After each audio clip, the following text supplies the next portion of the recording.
Welcome to SSF. It's your boy, Rashad Brown. Today is a special episode of SSF, and what I want to talk about today is Kevin Johnson, the forgotten NBA star. Kevin Johnson, the forgotten NBA star. Kevin Johnson, 56 years old, was born March 4th, 1966, to Lawrence Johnson and Georgia West in Sacramento, California. Kevin Johnson father passed away in a boating accident. Kevin was only 3 years old when his pops passed away. Kevin was raised by his grandfather and grandmother, the Peak family. Kevin went to Sacramento High School, where he was a two-sport star. He was a star in basketball and baseball. As a senior in high school, Kevin led the state of California in scoring an incredible 32.5 points per game. Now, of course, with those averages, Kevin was the best player in the state of California and won the Northern California Player of the Year. Kevin Johnson, who had scholarships to probably any school he wanted to go to in high school, decided to go to California Berkeley. He started all 4 years in college, where he was the school's all-time leader in assists before Jason Kidd broke it, all-time leader in scoring before Lamont Murray and others broke it, and is currently the all-time leader in steals at California Berkeley College.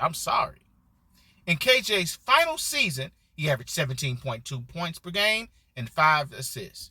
He led Cal to the school's first postseason with NIT bids in 1986 and 1987 and was the first player to ever record a triple-double in a Pac-10 conference.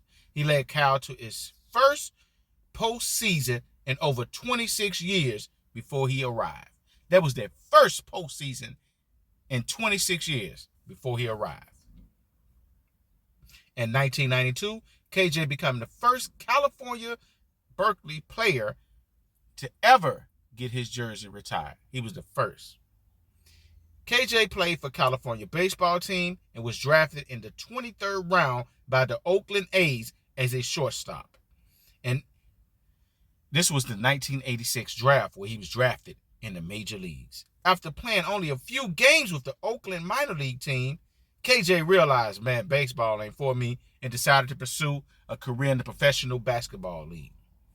In the 1987 NBA draft, Cleveland selected Kevin Johnson with the 7th overall pick.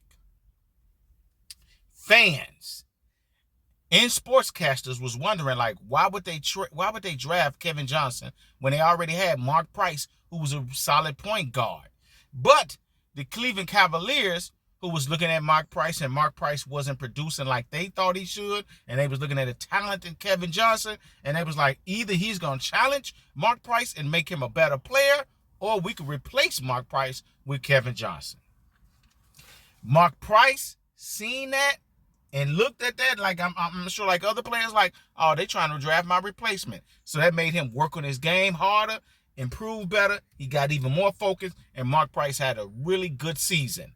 By Mark Price having this really good season, it forced KJ to sit on the bench. So KJ didn't really get the playing time and didn't get the playing time to showcase his talents. So I'm sure KJ was frustrated. The Cleveland Cavaliers noticed this as well, and they was like, man, so we already said at point guard, we don't need a point guard. Mark Price is showing us what we always thought he was. So we need a forward. We need somebody, a forward, because we already said at point guard. So in 1988, February 28, KJ, Mark West, and Tyron Corbin, and a future draft pick were traded to the Phoenix Suns for forward Larry Nance Sr., Mike Sanders, and a future draft pick. Johnson, now with a team who needed a point guard and saw his talents, gave him the time he always wanted and he felt he deserved. Johnson took full advantage of his opportunity of starting and averaged 15 points per game, shooting 86% from the free throw line, and also averaging 10.6 assists, and also averaging 5.6 rebounds, earning him Rookie of the Month in April of 1988. In Johnson's first full season with the Suns, as starter, KJ turned into a star.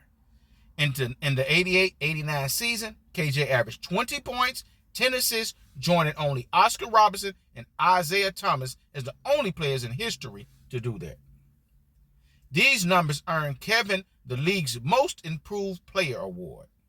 In Kevin Johnson's first 7 seasons with the Suns, they won the most regular seasons in the league with 394 wins, averaging 56 wins a season. They were the only team in the league winning at least 50 games during that span.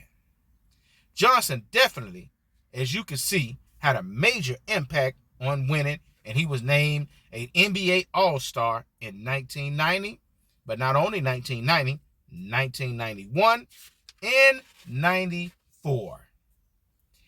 In the 1990 Western Conference semifinals, Johnson led the Suns past Magic Johnson-led Lakers, who won a league-best 63 wins, 4-1.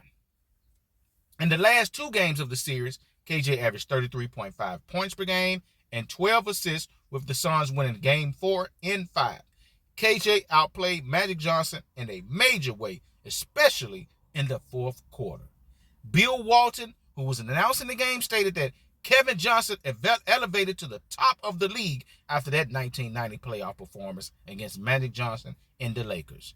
Sportcasters were asking, was KJ the best point guard in the league at that time after the performance against Magic Johnson, the all-time great. KJ made the playoffs every year of his career with the Suns after his rookie season, changing the Suns from losers to winners. Charles Barkley, in 1992, he was frustrated with being with a Sixers team that was not looking like they was going to win any games or compete for a championship. They would go in the playoffs sometime here and there and get right out. So Charles was frustrated. He wanted to be traded to a winner. And I heard the Lakers had a deal on the table, but some didn't work out. Well, I read somewhere what the Lakers had a deal on the table, but something didn't work out. So the Suns decided to trade for Charles Barkley, who at that time was a top 5, top 3, top 4 player in the league. And he was added to the Suns in the trade, which made the Suns right then and there championship favorites. What should I say? Championship favorites? To get to the finals favorites and compete probably against the Bulls, who everybody was figuring was going to be there. Adding Barkley alongside Johnson, Barkley won league's MVP in the 92-93 season, and the Suns were 62-20, having the best record in the league soon as Barkley was added to the team. He was already getting 50 plus with KJ, who made everybody better. Then you bring Barkley, who was a superstar, one of the best in the game. Man, it was a dream made. The Suns advanced to the finals against Jordan-led Bulls, unfortunately, losing to the Bulls 4-2. KJ averaged 18 points per game and 8 assists in that playoff run, and played a record 62 minutes in Game 3 of the finals, in which gained them the victory 129-121 in a triple overtime victory. During Barkley's time with the Suns, KJ missed a whopping 109 season games in his first 4 years with Barkley. In his first season with Barkley, he suffered a sports hernia trying to lift the big, heavy Oliver Miller, who was about 6'9", 300 pounds, doing warm-ups.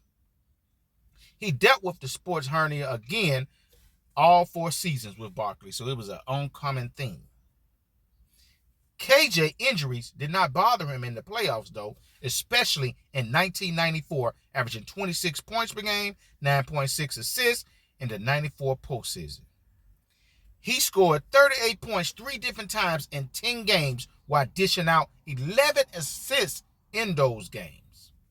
From 1988 to 1994, which was Kevin Johnson's height of his career and his best run in his career, which I felt like during that time, Kevin Johnson, if he wasn't the best point guard, he was right there, probably with John Stockton. Kevin Johnson's numbers were averages from 1988 to 1994 were 20 points per game, 10.5 assists, 1.7 steals, 3.4 total rebounds, 49% from the field, shooting 83% from the free throw line. In 1995, after another season dealing with injuries, KJ went on to the playoffs and averaged 25 points per game, shooting 57% and averaging 9.3 assists in just 10 games while scoring 43 points on 18 of 24 shots, while dishing out 9 assists and grabbing 6 boards along with 3 steals in Game 4 against the eventual champs Houston Rockets. He also scored 46 points with 10 assists and making an amazing 21 out of 22 free throws in Game 7, which they lost in the Western Conference semifinals. Kevin Johnson, who was not known as a three-point shooter, and made 5 threes in that series, more than he made the entire 94-95 regular season. Would you believe the Suns were up 3-1 to the Rockets, who were the eventual champs, but end up losing the series 4-3? Somebody would say it. Choke! In 1994, during the summer, KJ was invited to play for the U.S. FIBA World Team. Kevin won a gold medal in 94, leading the Dream Team 2 in assists with 31 assists, averaging 3.9, and shooting 47% from the field. The U.S. coach, Don Nelson, stated that he liked having KJ on the court. He said KJ sacrificed scoring to help distribute the ball to help the team win. Nelson stated that the team needed his defense, his penetration, and assists. Kevin Johnson retired following the 97-98 season. He came back for a short time after his friend and old coach Cotton Fitzsimmons called him in the 1990-2000 season to play in a playoff run due to Jason Kidd injury.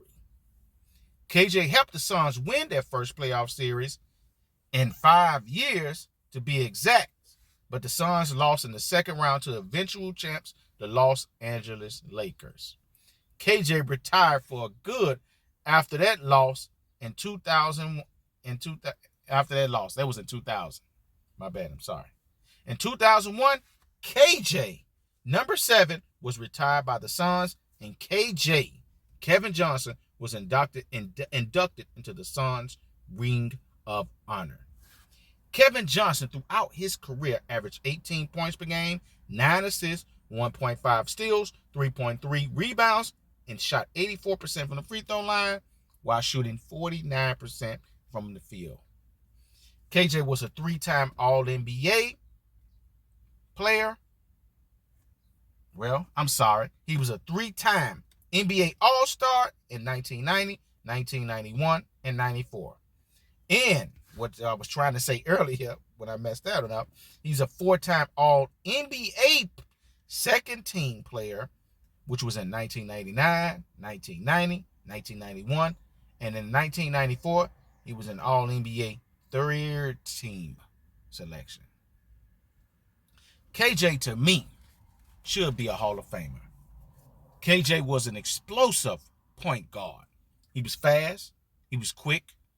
Really good at the mid-range. He can go to the hole, lay it up with either hand. He was good. He was just a constant driver of the basket.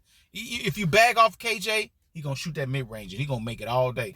Back in those days, guys didn't shoot many threes, and KJ was not a three-point shooter. So what he would do is shoot that mid-range, and if you come up on him, he give you that little crossover, go into the hole with the right or the left, and if you come double-team him, he going to hit the open man, cut into the basket, or open man for the jump shot, or he can kill you in a pick and roll, and he either get the mismatch and either shoot the mid-range, or if you come up on him, he go into the basket, or if he got a mismatch, he going to toss the ball to the man who has the mismatch, or he going to get you the man to go to the pick and roll. He going to hit him off with a pick and roll going to the basket, or pick and pop. The guy going to go back out and shoot the jumper, or he going to hit the open three-point shooter or the mid-range shooter. Kevin Johnson can do so many things. Even he was a solid defender. Guy averaged 20 and 10 for 7 years, and it was considered the best point guard in the league in 1990. And from 1988 to 1994, I think he was the best point guard, and he should be in the NBA Hall of Fame. And these are my reasons why I say Kevin Johnson is the forgotten NBA star. This is your boy Rashad Brown. Thank you for tuning in at SSF. And if you want more videos like this, like, comment, subscribe. Peace.